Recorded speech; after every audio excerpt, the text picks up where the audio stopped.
Eu nunca imaginei que o som da minha própria porta da frente se abrindo um dia faria minhas mãos tremerem. Mas naquela tarde tranquila, quando a chave girou devagar na fechadura, meu peito ficou pesado de uma forma que eu nunca tinha conhecido antes. Meu filho entrou na minha casa com uma confiança no passo, daquele tipo que surge quando alguém acredita que algo já lhe pertence. Ele achava que meu dinheiro era dele. O que ele não sabia era que essa visita acabaria silenciosamente com a vida que ele pensava que entendia. Se você está ouvindo minha voz hoje, talvez com olhos cansados ou um coração que já viveu mais do que a maioria ao seu redor, eu espero que fique comigo. E se essa história te der mesmo que seja um momento de conforto, ou te ajudar a se sentir menos sozinho, eu te convido gentilmente a se inscrever. Que os anos que te restam sejam cheios de paz, dignidade e respeito, as coisas que todos nós merecemos. Meu nome é Elinor Sjoberg. Tenho 66 anos. Passei a maior parte da minha vida na mesma casa modesta, na mesma rua calma, onde as estações passam devagar e as memórias se acomodam fundo nas paredes. Essa é a minha história, contada com minhas próprias palavras, do jeito que uma mulher mais velha lembra as coisas, com cuidado, com verdade e com sentimento. Fui casada uma vez. Meu marido era um homem quieto, gentil, mas cansado.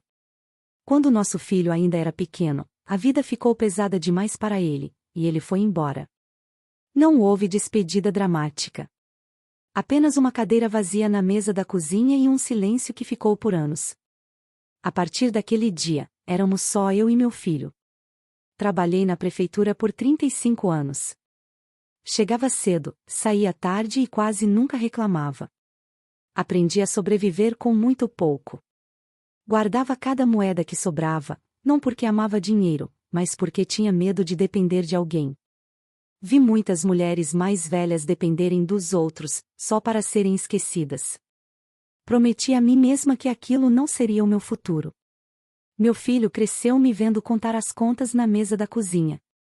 Ele me via separar envelopes, rotulá-los com cuidado e dizer não para coisas que eu queria, mas não precisava. Quando era pequeno, ele admirava isso. Ou pelo menos, eu achava que admirava. Quando se tornou adulto, algo mudou. Devagar, em silêncio, como mofo atrás de uma parede. Ele parou de perguntar como eu estava e começou a perguntar o que eu tinha. Quanto eu recebia por mês. Se a casa estava totalmente quitada. Se eu tinha planos para as minhas economias. Ele ria ao perguntar, como se fosse uma curiosidade inofensiva. Eu ria também.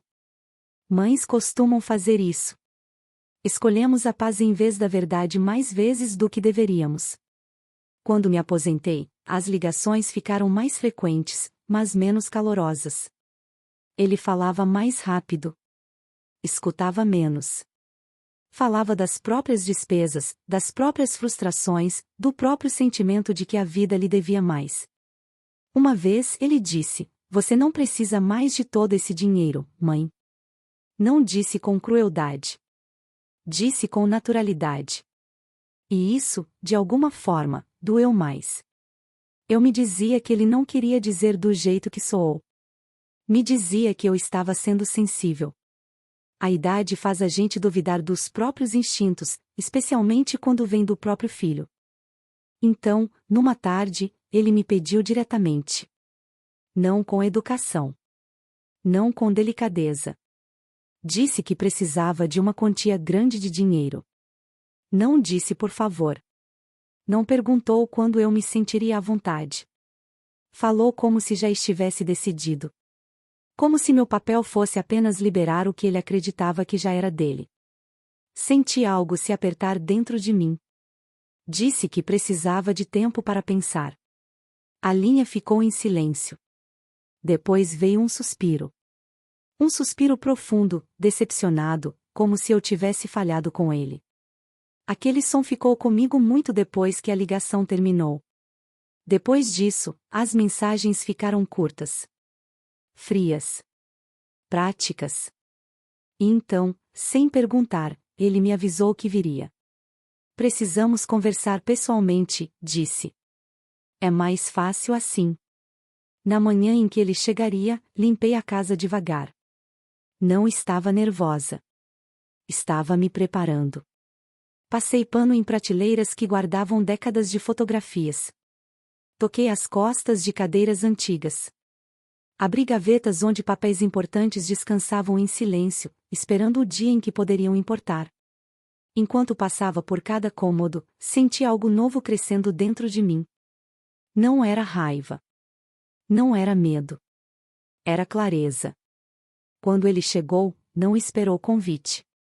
Entrou como se estivesse pisando em território familiar que não precisava de permissão. Seus olhos varreram o ambiente, não com memórias, mas com julgamento. Comentou os móveis. O espaço. O potencial.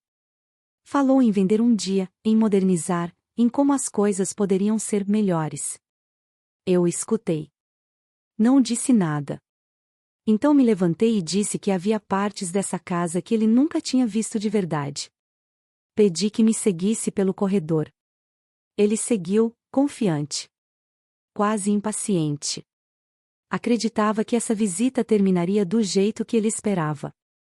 Mas quando cheguei à porta no final do corredor e coloquei a mão na maçaneta, notei que os passos dele diminuíram. Só um pouco. O suficiente para eu sentir. Naquele momento, entendi algo com muita clareza. Não se tratava mais de dinheiro. Tratava-se de respeito. De limites. De ensinar uma lição que havia esperado tempo demais. Abri a porta. E o que ele viu dentro daquele quarto o obrigaria a enfrentar uma verdade que ele evitava há anos. Uma verdade que mudaria o jeito como ele me via, essa casa e a si mesmo. Aquele foi o momento em que tudo realmente começou. Às vezes, a verdade não grita. Às vezes, ela espera em silêncio num quarto, até o momento certo para ser vista. Se você já se sentiu subestimado pela própria família, fique comigo, porque é aqui que tudo começa a mudar. Quando abri aquela porta no final do corredor, o ar dentro do quarto parecia mais pesado que no resto da casa. Não empoeirado, não escuro, apenas cheio. Cheio de anos, cheio de decisões, cheio de um silêncio que foi conquistado do jeito mais difícil. Meu filho parou bem na soleira. Ele não entrou logo. Isso já me disse que ele sentia também. O quarto era pequeno, mas arrumado. Numa das paredes, havia um armário simples de madeira. Nas prateleiras, pastas organizadas, cadernos antigos, envelopes etiquetados e alguns documentos emoldurados. Nada ostentoso. Nenhum monte de dinheiro. Nenhuma joia. Apenas ordem. Disciplina. Uma vida inteira de planejamento silencioso. Isso, eu disse calmamente, é onde minha vida foi guardada. Ele franziu um pouco a testa e se aproximou. Pegou uma pasta, depois outra. Extratos de aposentadoria. Contas de poupança. Documentos de seguro. Um caderno escrito à mão onde eu registrava cada despesa por décadas. Ele folheava as páginas mais rápido do que eu gostaria, a confiança dele aos poucos se transformando em confusão. Você guardou tudo isso? Ele perguntou. Eu construí tudo isso, eu respondi. Pedi que ele se sentasse. Ele hesitou, mas sentou. A postura mudou. Ombros tensos. Mandíbula apertada. Pela primeira vez naquele dia, ele parecia menos um homem chegando para reivindicar algo, e mais um menino percebendo que tinha entendido errado as regras. Expliquei tudo para ele. Devagar. Com paciência. Falei dos anos depois que o pai dele nos deixou. Das noites em que eu ficava acordada pensando como pagar material escolar, botas de inverno, consultas médicas. Falei das promoções que recusei porque exigiam mudança de cidade e o deixariam sozinho. Falei das viagens que nunca fiz, das roupas que nunca comprei, das refeições que estiquei mais um dia. Não elevei a voz. Não acusei. Apenas falei. Enquanto eu falava, observava o rosto dele. No começo, incredulidade. Depois, desconforto. Em seguida, algo mais, algo como vergonha, mas misturada com resistência. Ele quis interromper várias vezes. Eu via. Mas algo o segurava. Por fim, ele disse: eu não sabia que era assim. Isso, eu respondi, é o problema. Me levantei e abri a gaveta debaixo do armário. Dentro, um envelope lacrado, grosso e cuidadosamente etiquetado. Entreguei a ele, mas não soltei logo. Isso, eu disse, é o meu testamento. Os olhos dele se arregalaram. Ele olhou para mim, assustado. Por que você está me mostrando isso agora? Porque você veio aqui achando que já sabia o que era seu, eu disse baixinho. E eu preciso que você entenda uma coisa. Soltei o envelope. Ele o segurou como se fosse mais pesado do que parecia. Não abriu. Apenas ficou olhando. Eu disse que meu dinheiro não era uma recompensa esperando ser cobrada. Era o resultado de sacrifício. De disciplina. De escolhas que ele nunca precisou fazer. Disse que ajuda, quando dada, deve ser pedida com humildade, não assumida com direito. Por um momento, nenhum de nós falou. O relógio no corredor tic-taqueava alto, preenchendo o silêncio. Então ele disse algo que me surpreendeu. Você mudou, ele disse. Não, eu respondi. Eu finalmente parei de me explicar. Foi aí que o tom dele mudou.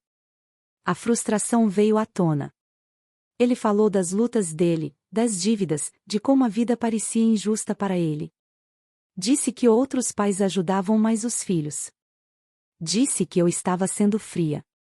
Que eu estava escolhendo o dinheiro em vez dele. Aquela acusação doeu fundo. Mais fundo do que ele imaginava. Respirei fundo antes de responder.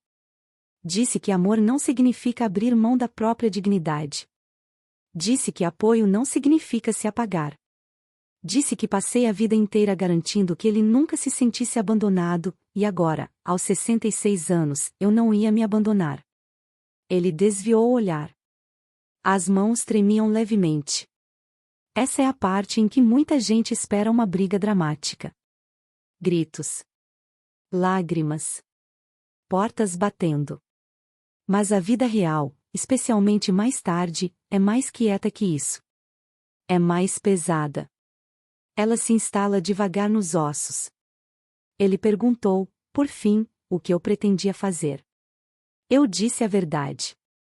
Disse que minhas finanças estavam organizadas para garantir meu cuidado, minha independência e minha paz.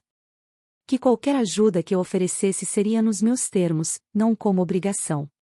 Que minha casa não era um bem para ser discutido casualmente. Era o meu lar. E então eu disse algo que nunca tinha dito em voz alta. Eu não tenho mais medo de ficar sozinha. Foi aí que ele quebrou. Não de forma dramática. Apenas uma expiração longa. Os ombros caíram. Os olhos se encheram, embora ele tentasse esconder. Ele admitiu que tinha assumido. Que se acostumara com a ideia de que meu apoio sempre estaria ali, sem questionar. Disse que não tinha percebido o quanto tinha chegado perto de perder algo muito mais importante que dinheiro. Eu observei com atenção naquele momento. Esse era o cruzamento. O ponto em que as pessoas ou mudam, ou se refugiam no orgulho. Ele se levantou e caminhou até a porta do quarto, depois parou. Virou-se de volta e perguntou, baixinho, você acha que é tarde demais? Não respondi logo. Porque a verdade é que perdão não é uma chave que se vira. É um processo. E confiança, uma vez abalada, não volta correndo só porque o arrependimento aparece. Disse que o que importava agora não eram palavras, mas ações. Respeito. Paciência. Tempo. Ele assentiu devagar.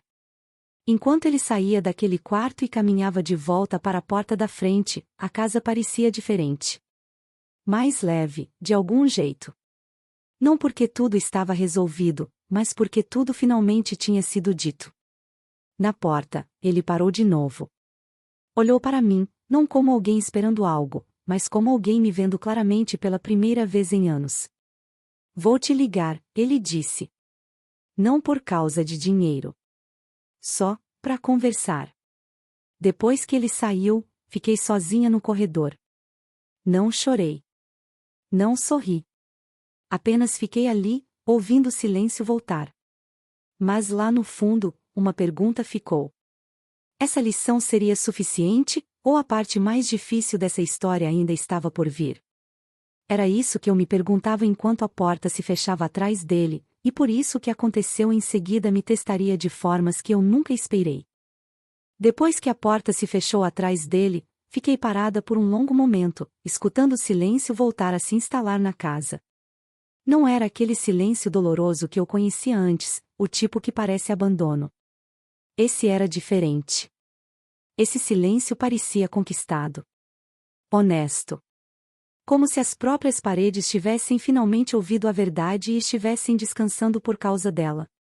Naquela noite, preparei um chá e me sentei perto da janela onde passei tantas noites esperando por respostas que nunca chegavam.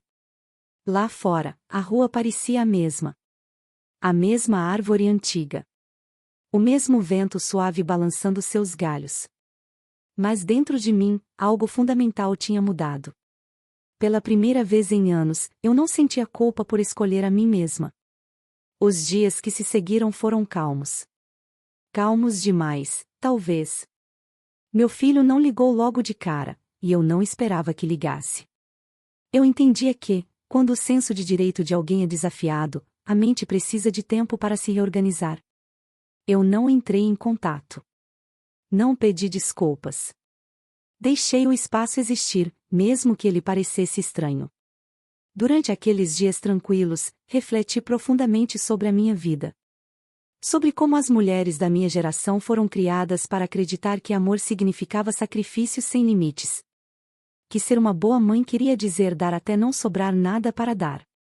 Percebia há quanto tempo eu carregava essa crença, confundindo silêncio com paciência e resistência com virtude. Uma semana depois, o telefone tocou. A voz dele estava diferente. Mais suave. Cuidadosa. Ele perguntou como eu estava e, depois, esperou pela minha resposta. Essa pequena pausa me disse mais do que qualquer discurso poderia. Conversamos sobre coisas comuns. O tempo. O trabalho dele. Uma lembrança da infância dele, quando quebrou uma janela jogando futebol e chorou porque achava que eu ficaria brava. Eu me lembrei de como o abracei em vez de brigar. Quando a ligação terminou, senti algo suave voltar. Ainda não era confiança, mas possibilidade. Ele ligou de novo alguns dias depois. E novamente na semana seguinte. Cada conversa parecia menos tensa, mais humana. Quando ele veio me visitar, parou na porta e esperou que eu o convidasse para entrar. Esse único gesto carregava mais respeito do que todas as palavras dele no passado juntas. Aos poucos, o comportamento dele mudou. Ele trouxe compras sem mencionar dinheiro. Consertou pequenas coisas na casa em silêncio. Fez perguntas e escutou as respostas. Nenhuma vez se referiu às minhas economias ou à minha casa como se fossem bens futuros dele. Eu o observei com atenção. Mudança, eu aprendi, precisa ser observada, não presumida. Os meses passaram. Numa tarde, enquanto estávamos sentados à mesa da cozinha, ele falou novamente sobre aquele dia. Admitiu algo que apertou meu peito. Disse que um dia contou com o meu dinheiro para salvá-lo dos erros dele. Que tinha construído planos na cabeça onde a minha casa e as minhas economias já estavam incluídas. Ele não se justificou. Não se defendeu. Apenas disse em voz alta. Eu contei como essa suposição me fez sentir pequena. Invisível. Reduzida a um recurso em vez de uma pessoa. Minha voz não tremeu. Isso me surpreendeu. Me mostrou que eu já tinha me curado mais do que imaginava. Houve um longo silêncio entre nós. Depois ele disse, baixinho, eu não quero mais viver assim. Esse foi o momento em que acreditei nele. Não porque as palavras eram perfeitas, mas porque eram humildes. Reconstruímos nossa relação devagar, com cuidado, como dois adultos aprendendo novos papéis. Expliquei minhas decisões financeiras abertamente. Disse que a minha independência não era negociável. Que qualquer ajuda que eu escolhesse dar viria do amor, não da pressão. Ele aceitou isso sem discutir. Essa aceitação parecia respeito, e respeito parecia paz. Conforme os meses viraram um ano, notei mudanças em mim também. Eu me endireitei mais. Falei com mais clareza. Parei de pedir desculpas pelas minhas fronteiras. Amigas disseram que eu parecia mais leve, mais calma. Elas estavam certas. Eu tinha recuperado a minha voz. Numa tarde, ele me fez uma pergunta que ficou comigo. Perguntou por que eu esperei tanto tempo para falar. Eu disse a verdade. Falei que o medo mantém muitas pessoas caladas por décadas. Medo de conflito. Medo de não ser amada. Mas a idade, eu disse, traz um presente se você permitir. Ela traz clareza. E coragem. Ele estendeu a mão sobre a mesa e segurou a minha. Não como uma criança precisando de consolo, mas como um homem reconhecendo a mulher à sua frente. Agora, quando me sento nesta casa, ela volta a parecer totalmente minha. Não só no papel, mas no espírito. Ela guarda as minhas memórias sem me prender nelas. Me abriga sem exigir sacrifício. Me lembra que dignidade é algo que você escolhe, mesmo tarde na vida. Compartilho essa história porque sei que muitas de vocês que estão ouvindo carregam fardos parecidos. Vocês deram e deram, acreditando que silêncio era amor. Quero que saibam, nunca é tarde demais para falar. Nunca é tarde demais para traçar uma linha. Nunca é tarde demais para escolher vocês mesmas. Se essa história tocou algo em vocês, convido vocês a compartilharem seus pensamentos. E se quiserem ouvir mais histórias como essa, contadas com honestidade e devagar, convido vocês a se inscreverem. Que os dias que virão sejam cheios de paz, respeito e da força silenciosa de saber o próprio valor.